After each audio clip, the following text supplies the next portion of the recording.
नमस्कार दोस्तों, मैं दीप बोगना स्वागत करता हूं आपका अपने YouTube चैनल पे। इसका नाम है स्टडी इन दीप से एम्पायर। तो मानव नेत्र का हमने ये वाला स्ट्रक्चर देखा था पिछली वीडियो में। आज हम थोड़ा सा अपनी जर्नी करते हैं इससे आगे, जिसमें कि हम पढ़ने वाले हैं समंजन क्षमता। अब समंजन क्षमता क्या होती है, तो इसके बारे में आज की वीडियो में हम देखने वाले हैं। ठीक है, तो चलिए शुरू करते हैं।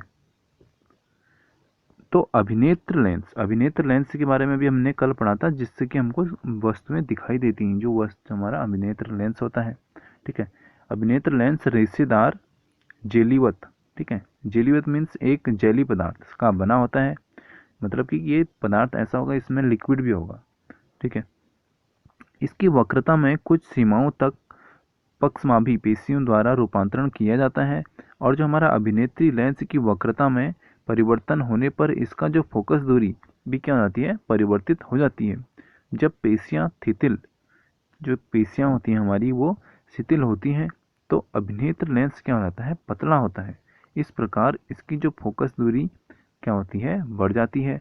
इस स्थिति में हम दूर रखी वस्तुओं को स्पष्ट देख पाने में क्या हो जाते हैं, समर्थ हो जाते हैं। ठीक है, तो यानी यहाँ पे बस जो हमारा अभिनेत्र लेंस होता है, ये पतला और मोटा जब होगा तो उस अकॉर्डिंग क्या होगी कि हम वस्तुओं को ठीक से देख पाएंगे। और कभी कभी अगर हमको वस्तुएं ठीक नहीं दिखेंगी तो हम क्या करेंगे, उसको अगर हम थोड़ा और बढ़ा के देखेंगे तब हमको वो ठीक से दिखेगा।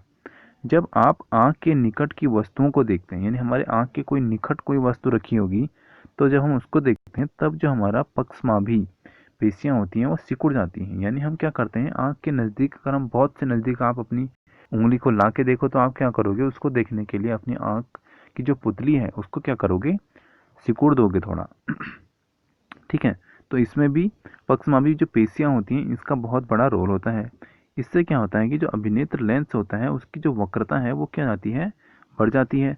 ठीक है, और अभिनेत्र लेंस अब मोटा हो जाता है। ठीक है, और जब पतला होता है तो क्या होता है कि हमको दूर की चीज़ देखनी होती है, इसलिए हम क्या करते हैं, उसको क्या करते हैं, ज़्यादा फैला देते हैं। इस कारण जो लेंस होता है वो क्या हो जाता है, पतला हो जाता है। परिणाम स्वरूप जो अभिनेत्र लेंस की फोकस दूरी घट जाती है। इससे हम निकट रखी वस्तु को क्या करते हैं, वस्तुओं को स्पष्ट देख पाते हैं। अभिनेत्र लेंस की बहुत समंजन क्षमता। ठीक है, अभिनेत्र लेंस जो हमने देखा भी, उसकी वह क्षमता जिसके कारण वह अपनी फोकस दूरी को समायोजित करता है, उसको क्या कहते हैं, समंजन क्षमता कहते हैं। तो यानी अगर मैं एक लाइन में आपको बोलूँ समंजन क्षमता क्या होती है, तो आप मेरे को बोलोगे अभिनेत्र लेंस की वह क्षमता जिसके कारण कि वह वस्तुओं को देखने के लिए अपनी फोकस दूरी को समायोजित करता है। यानी जो पुतली होगी उसको वो कभी छोटा करेगा या बड़ा करेगा, वो अकॉर्डिंग टू जो हमारा एलिमेंट होगा, जो हमारी थिंग होगी या वस्तु होगी वो कहाँ पे रखी है, ये डिसाइड करेगा कि वो अब आगे अपने को क्या करेगा, छोटा करेगा या बड़ा करेगा। ठीक है, तथापि अभिनेत्र लेंस की जो फोकस दूरी होती है एक निश्चित न्यूनतम सीमा से कम नहीं होती है।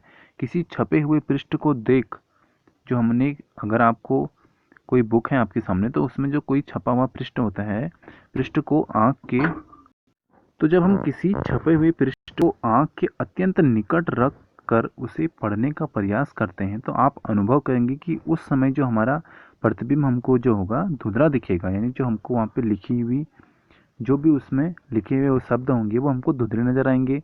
या इससे आपकी जो आँखों यानी नेत्रों में तनाव पड़ता है। ठीक है, किसी वस्तु को आराम से संतुष्ट सुस्पष्ट देखने के लिए इसको अपने आँखों से, यानी हमको हमारे नेत्रों से कितना कम से कम जो दूरी है वो है 25 सेंटीमीटर। ठीक है, यानी कोई भी किताब है अगर आपके सामने, तो अगर आप उसको चाहते हैं स्पष्ट पढ़ना तो वो हमारे आंखों से लगभग लगभग 25 सेंटीमीटर की दूरी पर रहनी चाहिए। ठीक है, वह न्यूनतम दूरी जिस पर सुस्पष्ट दर्शन की अल्पतम दूरी कहते हैं। अब इसको क्या कहते हैं, सुस्पष्ट दर्शन की अल्पतम दूरी कहते हैं।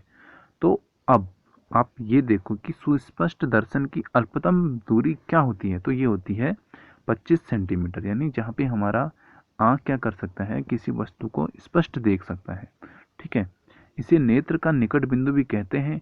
किसी सामान्य दृष्टि के तरुण वयस्क के लिए, यानी तरुण मतलब कोई बालिग के लिए, यानी लगभग आप ये समझो कि ये किसी किशोर इंसान की बात हो रही है जो कि वयस्क है। ठीक है, कि निकट बिंदु की आँख की दूरी लगभग 25 सेंटीमीटर होती है। यह जो दूरतम बिंदु जिस तक कोई नेत्र वस्तुओं को सुस्पष्ट देख सकता है, नेत्र का दूर बिंदु या इसको क्या बोलते हैं, फार पॉइंट भी कहा जाता है।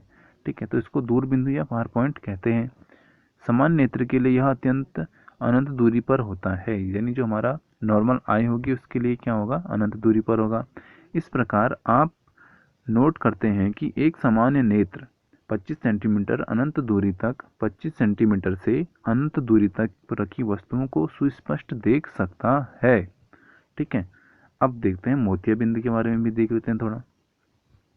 कभी कभी अधिक आयु के कुछ व्यक्तियों को, यानी जो हमारे लगभग आप 40 से ज़्यादा, 40 या 60 से ज़्यादा, ठीक है, इतनी अगर किसी की एज आती है तो इसके बाद क्या होता है कि व्यक्तियों के नेत्र का क्रिस्टलीय लेंस क्या होता है, ये हमने देखा था पिछले पार्ट में, नहीं देखा तो आप देख सकते हैं।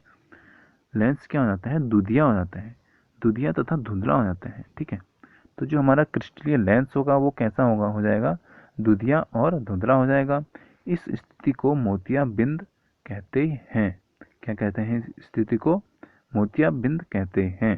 ठीक है, इसके कारण नेत्र की जो दृष्टि होती है, दृष्टि में कमी या पूर्ण रूप से दृष्टि क्षय हो जाता है। मोतियाबिंद की शल्य चिकित्सा के पश्चात दृष्टि का वापस लौटना संभव हो पाता है।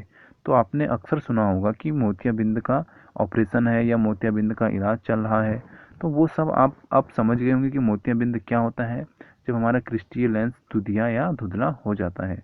और इसको दूर करने का क्या उपाय है, शल्य चिकित्सा के पश्चात ये क्या हो जाती है, दूर हो जाती है। ठीक है, और हम नॉर्मली क्या है कि मानव के पास दो नेत्र होते हैं, तो ऐसा क्यों होता है, दृष्टि के लिए हमारे दो नेत्र होते हैं, ऐसा क्यों होता है। अगर आपको इसका जवाब चाहिए तो उसको वीडियो को पॉज करके आप इसको यहाँ पे से पढ़ सकते हो। ठीक है, मेनली यही है कि जो हमारा एक आंख होता है वो 150 डिग्री देखता है, जबकि हमको देखना कितना चाहिए, 180 देखेंगे तब हम पूरी चीज़ों को ठीक से देख पाएंगे। तो 150 एक देखता है तो 150 दूसरा भी देखता है। ठीक है, तो इस कारण अगर आप एक आंख बंद करोगे तो आपको एक साइड का थोड़ा कम नज़र आएगा।